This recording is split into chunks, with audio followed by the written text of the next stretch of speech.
fresh out of a breakup and feeling numb. Hi everyone, I decided to join Reddit after my almost 2-year-long relationship ended yesterday. It feels rough because I wasn't expecting it, not after all the work I put into being a better partner. My ex yo-yoed between breaking up and then desperately telling me how much she loves me and wants us to work out yesterday. Just to give her some time because she's uncertain and needs to figure out how she has been failing our relationship. I won't claim to be perfect, I made my fair share of mistakes in the past. However, not only did I take ownership but I moved heaven and earth to be better. So, at this point, I feel defeated and gutted as a person because at my best, I was told that it's not enough. I informed my ex that I will leave the door open for us but I need time away to also work on myself. And to only contact me if she knows with certainty that I'm the guy she wants to be with. And then I left, but I feel so numb and zoned out. Like a zombie. There are moments when I break down but right now, I feel completely numb and lost without any idea of how to handle or deal with this. I had planned to propose to her within the next few months. I had a date picked out too. I feel like my life has been turned upside down. Any advice on how to care for myself appropriately during this time? Thank you so much. Update, is something wrong with me for caring about her? I've recently parted ways with my partner of 2 years. We were set to be married and I had plans of popping the question on our anniversary which just passed. However, I found out she was cheating on me. The way in which I found out is something you would imagine only happens in a movie. It was that traumatic. Still, I chose to leave with love and forgiveness. During these few weeks, as much as I'm completely certain that I cannot and won't return to that relationship, I feel bad thinking about the journey she has ahead of her. Instead of worrying about myself, I seem to be thinking about how she is going to manage to live with this regret and the consequences of her actions. Many months ago, she had come to me to confess that she was entertaining some advances from this guy. I chose to forgive her and move past it because I had somewhat of a similar experience myself over text way back. I figured that this showed a great deal of maturity, remorse and respect. What I never expected was that this event would lead to a full-on emotional and limited physical cheating from her. Even though she didn't sleep with him, it's the months of lies, betrayal, manipulation and gaslighting that has left me completely shocked and unable to be with her. But here I am, worried about her and the suffering she may be going through. Do I really lack this much self-respect or self-worth to be feeling bad for someone who did this to me? Update, uncertain whether I should give my ex a chance. Hey everyone, I'm interested in hearing some opinions. My partner of a few years and I broke up recently. We had plans of getting married and I was set to propose. Here's what happened. She had a guy friend who had clear interest in her. I had asked her to distance herself from him when she came to me to say that she had been entertaining his text advances and felt guilty. I gave her a chance under this condition. We were in a long-distance relationship and would see each other once a month for about a week at a time. She went along with it until he wormed his way back. The unfortunate part is that he was not just friends with her but her entire family. He knew of me and had been trying to set me up by using fake female profiles to see if I'd text back so he could use this as ammunition to break us up. It never worked because I wouldn't engage. I only found this out post-breakup. She kept this from me. His family is very well off and so he would do all sorts of gifting and favors for her family and her. Fast forward a few months, he makes a move on her, kisses her and she kisses back. It was a single kiss and thereafter she felt guilty and informed him that she loves me and made a mistake. He reveals that they've been in contact the whole time to me very shortly after. Not to do me a favor because he's just a scumbag. He hoped that by getting me out of the picture she'd be his. That's not what happened. She's been desperately trying to win me back but the truth is that she didn't confess to me in those weeks since it happened. Lied to me about continuing the friendship with him as well as made me feel like I was being insecure when I'd suspect she was still in communication with him. She absolutely made some questionable character choices. Since then, I've gotten as much information from her about stuff. I actually didn't know they had kissed, she confessed that part to me. Up until then, she says she had been towing the line and got carried away by the constant attention from him. My question is this: do I cut my losses or do I give this person the opportunity to prove herself? I'm too emotionally invested to be objective about this and I constantly battle between the two options since I ended the relationship. Apart from this, she had quite a bit of traits that I liked and was extremely proactive in the relationship for the most part. But, she cheated in this way. And I'm having a hard time deciding whether this is someone who immaturely made a bad series of decisions or if she lacks loyalty and integrity. Update: I'd like to thank everyone who replied. It gives me a lot to think about. I feel like I came on here desperately looking for some loophole to allow myself to give her another chance. But I thought about how much agony I'm in right now, and that should never be how one feels about love or a relationship. So, I've decided I'm going to stick with the breakup and take time away completely from her to heal and move on. Thanks again everyone. Update: I'm starting to forgive her, but at a cost. I've posted about my breakup that occurred about 5 weeks ago. I discovered my partner cheated on me with a guy she assured me was just a friend and no longer in her life. I learned of this just before proposing. It had been a traumatic experience that I will never forget. Since then, my ex has tried constantly to win me back. For a while, I debated whether I should try again or not. Then I reached the conclusion that I won't reconcile now and need to work on processing what happened. I thought that if I could just forgive her, I'd be able to work on the relationship again. I've started to actually forgive her now. We've had many open conversations about everything as well. But, instead of wanting to reconcile, the opposite has occurred since I've started to forgive her. I have lost most of my desire, if not all, to reconcile. I'm not sure whether to celebrate this or be sad about this. I just wanted to reach out and find out what advice or thoughts I could get from others who went through this. I feel both relieved yet disappointed because I really hoped that I would be able to try again if I could forgive her. I wasn't expecting this. Update: 2 months after D-Day and I still feel so betrayed. Is this normal? I understand that getting over a 2-year relationship in 2 months is unreasonable. I had spoken to my ex who cheated on me a few times over the last month. She wears me down at times. I could tell that she genuinely regrets what she's done and is remorseful. Her goal has been to try and support me as I heal. But, I decided to end contact a few days ago because I realized just staying in touch was too painful. It felt like torture because I'd go through all these conflicting emotions. I do feel more at ease now knowing that I can focus only on myself and recovering.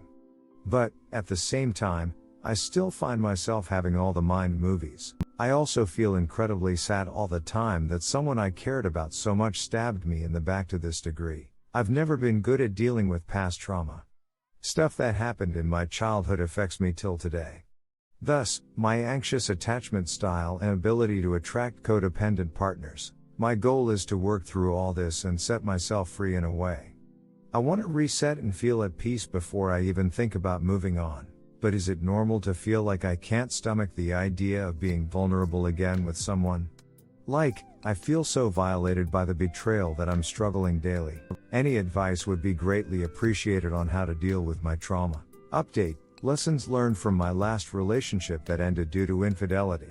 It's been about 3 months or so since my relationship ended after catching my partner cheating on me. Safe to say, it was a shit show. I was traumatized by the way it happened and felt like most of my relationship was a lie. I've learned many valuable lessons that I hope might be helpful to someone else. 1. Trust your gut, always. 2. Don't ignore red flags, especially when the people closest to you recognize these flags in your partner. 3. Measure your partner's words against their actions. Don't make excuses for them in your own mind. 4. If you're dating an unhappy person, don't make it your mission to make them happy. 5. Don't try to fix someone else and don't date someone who could potentially be what you want. They either are or they aren't. 6. Don't fear loneliness. It's not nearly as painful as what you may experience from dating or marrying the wrong person for you. 7. Stand up for yourself when you are being disrespected or gaslit. 8. Don't ignore a partner's history of low integrity or poor moral decisions unless they have recognized their flaws and made an effort to resolve them. The most important lesson I learned is to prioritize my own happiness and well-being. There's nothing wrong with being selfish about the quality of people you allow into your life and the standard of relationships you are willing to entertain. I believe that life happens for you, not to you. And so, even though I still experience pain from what happened, it has actually propelled me towards facing my own inadequacies and demons. On a side note, Since investing a lot of time into self-development over the last few months, I had to completely cut ties with my cheating ex. At one point, I considered reconciliation, but as time passed, I realized the magnitude of her cheating. She would have told hundreds, if not 1,000 lies to me over the last few months of our relationship while she betrayed me. I also suspected it and confronted her on many occasions, and I was met with gaslighting and manipulation. I'm not trying to discourage anyone who is trying to reconcile. I respect you and took motivation from you. But, after seeing the true person my ex is, flaws and all, I can't imagine a narrative where I would ever allow someone like that to have a place in my life, even with the love I have for the person I thought she was. The relief I feel from closing the chapter has been something I have desperately searched for. It's not easy, but it feels right for me. I hope to develop a deeper relationship with myself until I am truly happy and full of self-love. Perhaps then, I'll consider a new relationship. I hope this was helpful. If you're going through something like this, I send my well wishes to you. Update, an update that has upset me today. Hey everyone, I feel kinda shitty for having to even post this because I was in such a great headspace since cutting my ex off. However, this morning I woke up to a text from my ex that actually opened some of my wounds. Just for some context, we were together for 2 years and about to be married. I found out in a horrific way that she cheated on me with her neighbor, who she claimed was just a friend and she had absolutely zero interest in. She didn't confess, I caught her. In fact, she told me hundreds of lies this year related to her friendship that turned into an affair. I've mentioned that she and I were in contact post D-Day. I was on the fence about completely splitting or reconciling. She mentioned some guy she was friends with, let's call him Bob, from college, had started texting her during the last 2 months and he's interested in her but she isn't. I didn't think anything of it because I know we were split up, and I believed her when she said she wasn't interested in him or dating anyone at all. She just wanted me back and can't imagine herself with anyone else. A week ago, when I closed the doors for reconciliation, I asked her earlier that day about moving on, and she tells me that she has no interest in that and wants to be by herself. I told her it's okay and I hope she meets someone lovely in the future and she's happy. We parted ways in a good enough way, and that was that. She reaches out to me today and talks about how sad, lonely and upset she is. How much she misses me. That she went out Bob this weekend and 4 of his other friends to a themed park because he invited her, and she just missed me a lot. This really upset me and made me hurt. Please tell me if I'm being unfair and irrational in my thinking, but is this not exactly what she did in our relationship? Why even mention this guy and assure me you have no interest in him only to accept an invitation days later? In her mind, she thought maybe I'd hear this and think how much she must miss me to be with another guy, but I took this as almost another form of betrayal. Am I being irrational or immature feeling this way? What's the need to tell me X when she feels Y? Why go create a situation that looks so much like what she did in our relationship that led to the demise of it? Update, I find myself rehashing old events in my mind regularly. It's been a while since I made a conscious decision to not reconcile, and having that level of closure was helpful overall. The drama has ended and I find myself in somewhat of a normal space. Days are more predictable and it feels like I have control over my life again. Dare I say, there are days when I'm actually quite happy. I'll be singing along with songs again, working with enthusiasm and seeking out good conversations with people around me. However, there are also days when I'm suddenly overwhelmed with feelings of pain. Even on my good days, I still think about my ex and what happened. But, it won't rule my day or my moods. It's during the bad days when I particularly struggle with events that occurred. In my case, it wasn't just that my ex cheated, but she lied to me for months and gaslit me too. I suspected she was cheating and I'd confront her only to be met with gaslighting. Those events play in my mind. I find myself wishing that I handled it differently. That I walked away sooner. That I could have pushed Abbott more and been more critical at the time. But, I also understand that with trust, there's no need to do that. And I trusted my ex, so despite my suspicions, I chose to accept what she was saying back then. Even taking shots at me saying that I'm being insecure or threatened unnecessary. Looking back now, knowing that I was deceived affects me on those bad days. What are some of the things I can do to minimize the impact of those thoughts and feelings during the bad days? How have you managed to distance yourself from ruminating over these things? I have complete faith that my future can be great. I'm avoiding any toxic behaviors. I haven't rebounded and I'm getting quite comfortable being on my own. But, I realize healing isn't linear.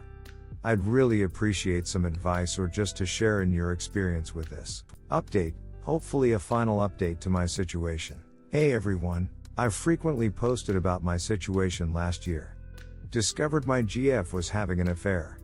Found out on our anniversary when I had plans to propose. I won't go too much into detail, but it was messy and I had to deal with her psychotic AP who was targeting me in many ways. There were many ups and downs. I considered reconciliation, but my ex was too inconsistent. All trust was severed. I went through so much of Daily Mind movies because I saw some stuff that nobody wants to see.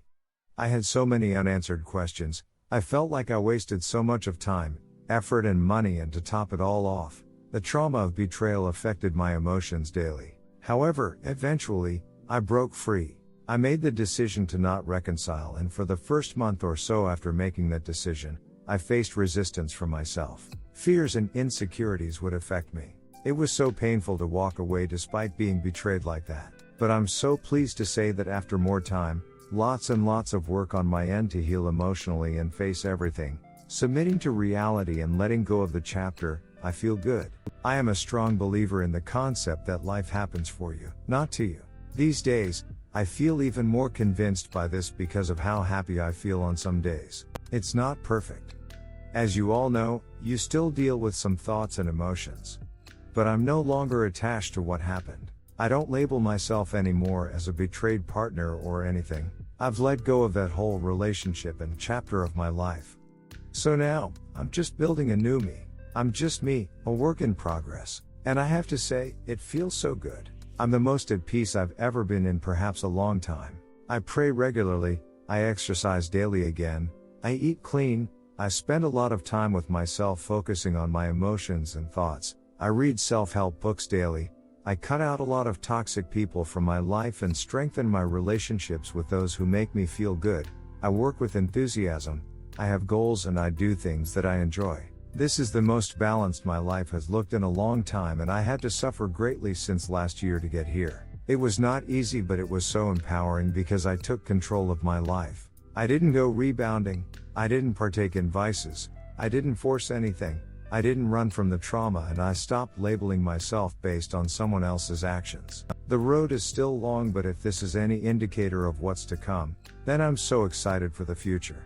At a certain point, you have to stop with the infidelity videos, the constant pain shopping and the ruminating.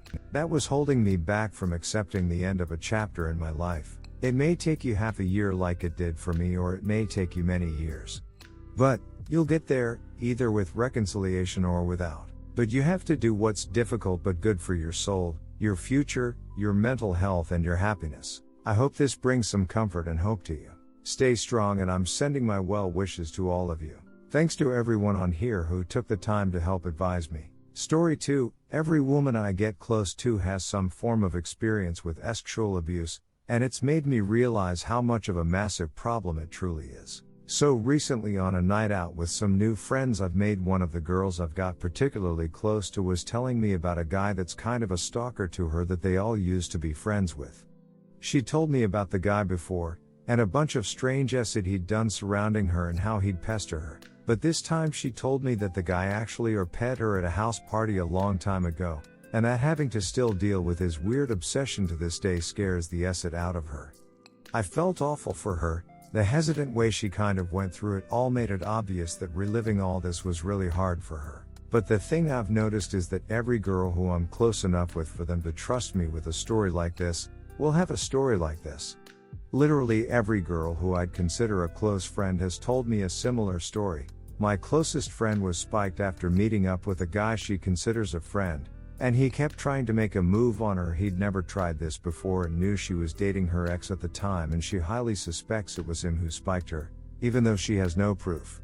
Luckily one of her friends was there to get her home safe and get her away from him. The one that stuck with me most came from a girl I got really close with last year.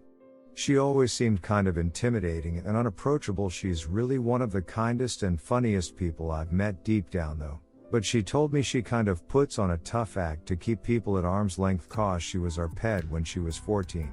that it sent her spiraling into waves of depression and anxiety because the dude involved told everyone at school that she ducked him and 3 other guys at the same time to ruin her reputation out of spite, that she had to get psychiatric help cause she was self-harming, that she struggles to open up to anyone, and only in the last couple of years has she managed to work through it really. She told me all this with a nonchalant smile on her face, as if it was nothing to her, even though from her voice breaking up I could tell how much it still upset her. And that was sad as duck to me.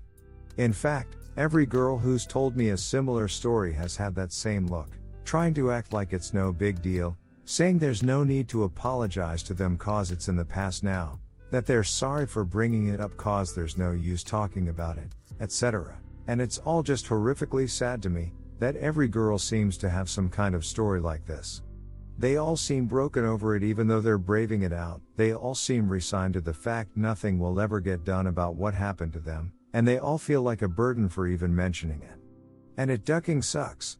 I don't even know what the point of this post is beyond acknowledging how widespread a problem this is. Part of me always knew it logically, but as a guy I have that level of privilege where for a long time I was ignorant to the depths of the issue to a level where I could be detached from it emotionally, because it simply wasn't an issue I had to worry about growing up. I feel stupidly blind that for the longest time I didn't know quite how many people around me had been directly affected. The more I grow older and the more I encounter these stories firsthand, it really breaks me up inside.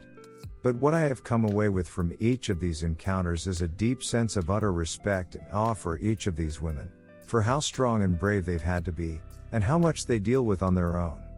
I will probably never really understand how it must feel to have to go through that, but I don't need to understand it to be amazed by every woman who's dealt with this essay, even when they probably feel their weakest and most vulnerable in opening up about it. All I've been able to think about each time is how strong they are. Edit. I just want to say thank you to everyone who's been brave enough to share their own experiences. I didn't expect me just sharing my thoughts could promote such an open, supportive discussion between people who have actually experienced this. It's really touching to see. My inbox is pretty packed right now and I need to get some sleep, but I plan on looking through all the replies to this over the next few days when I get the time and replying where I can. I feel like everyone that took the time and courage to share their stories in here deserves to have their voice heard and their experience listened to. Again, thank you for sharing. It's been massively eye-opening reading these. Redditors' reactions. Redditor 1, it means a whole lot when men see this truth. Thanks for listening to us and being a safe person to tell. Redditor follow-up, it really does. My own husband of a decade doesn't get it, even though I've spoken to him about my own trauma. He is still surprised when he sees me planning a walk using Google so I can make sure I only use well-lit and busy roads. This happened twice. He doesn't get why I ask my sisters or girlfriends to text me when they're safe and sound at home, or why I wait in the car after dropping them home and don't drive off until they are inside. Redditor 2, I don't know what else to say other than thank you. Thank you for being open enough to hear what the women you are close to are saying. Thank you for recognizing that there is indeed a big problem with this. It can only be stopped by more men seeing the problem and talking about it with their friends. It can change for the better. Op answer, thanks for being so kind. I really believe deep down you're completely right. I think society's waking up to just how deep this problem runs, and people are starting to listen more closely to the people who have had to go through this.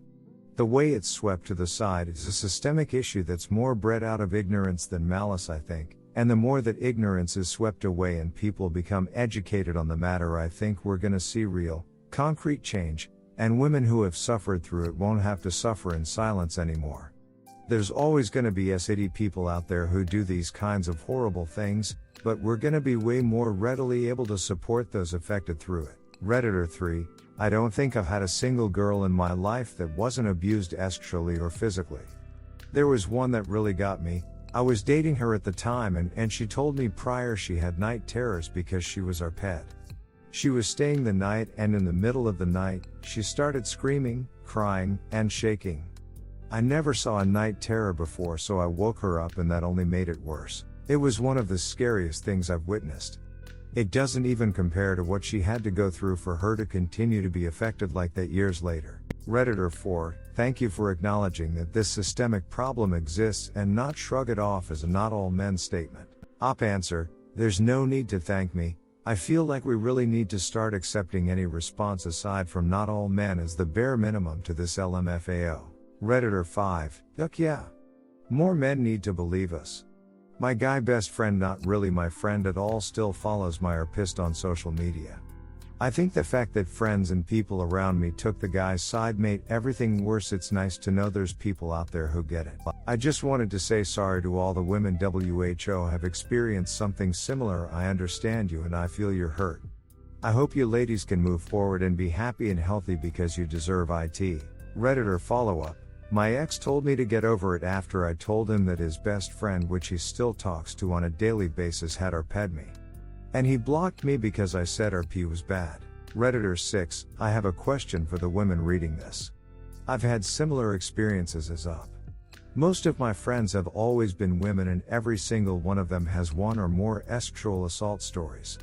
I'm always there to listen and be an ally, but is there anything you would suggest for men like us to proactively do to help the situation? Obviously I'll speak up to other guys and I'm raising my son to be of the same mindset. However, it never feels like enough. Is there anything others, especially men, have done to help or be a better ally for you? Redditor follow-up, as someone who has my own story, I know exactly what to ask of guys in your position. Check your friends.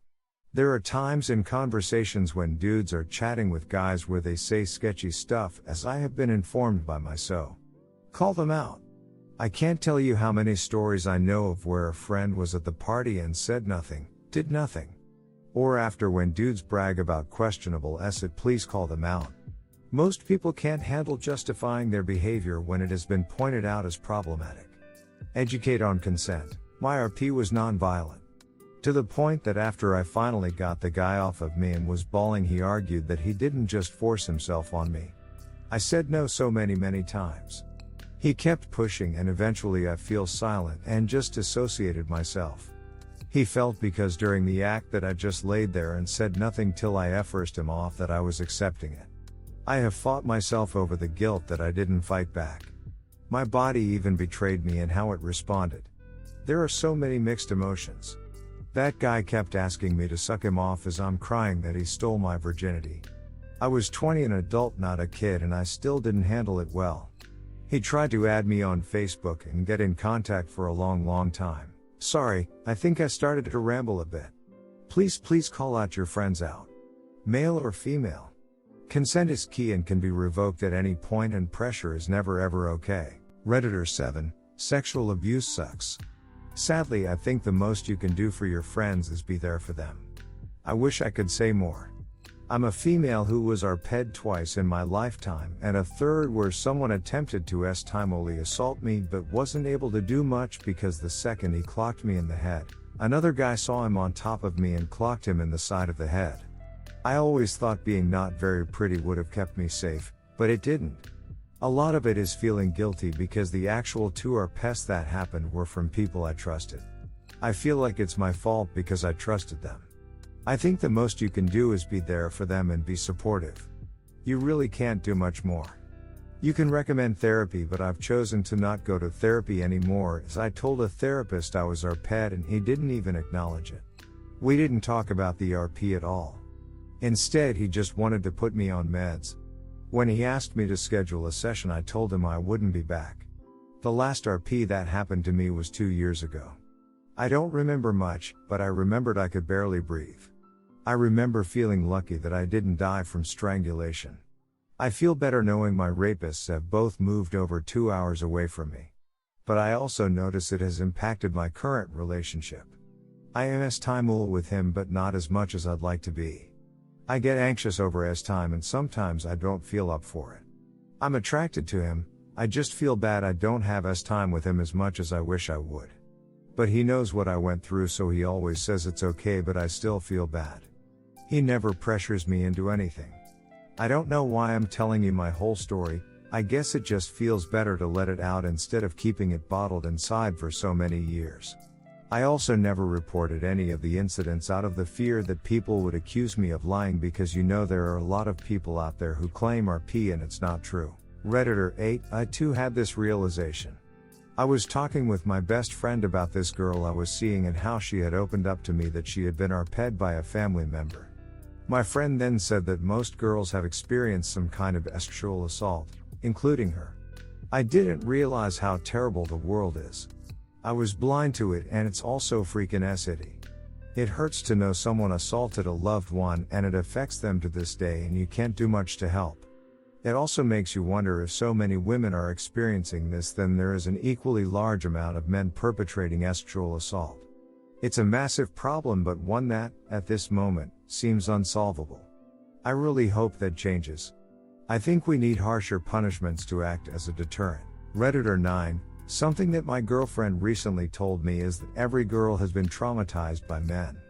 Not boys, men. She's told me this several ways in the past, but this time she was so clear. Men start propositioning girls as puberty begins. Men chase girls hoping to corner them. Men try convince teenagers that they are mature for their age. Not all men do this, but the men that do are relentless.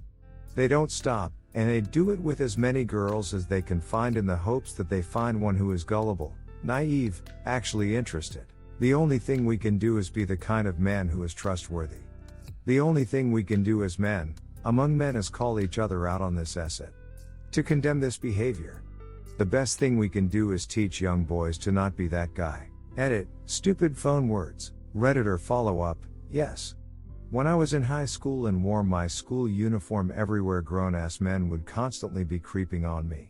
Even trying to pick me up in their cars and take me home when I was obviously a young teenager. They were everywhere. It happens far less now soon as I finished school and no longer had to wear a uniform. Also, the amount of grown men who actively tried to pursue me and my friends in high school is just insane. They would do everything you've mentioned, chase us, tell us we're mature for our age. They're very persistent and convincing. Now that I'm 26, I just think how disgusting and pedo were all these people, whereas at the time I didn't really notice how messed up it was because I was just a teen and it was so common I thought it was normal. And that is all nowhere near as bad as the sexual assault I later experienced in life was. So many sexual predators everywhere.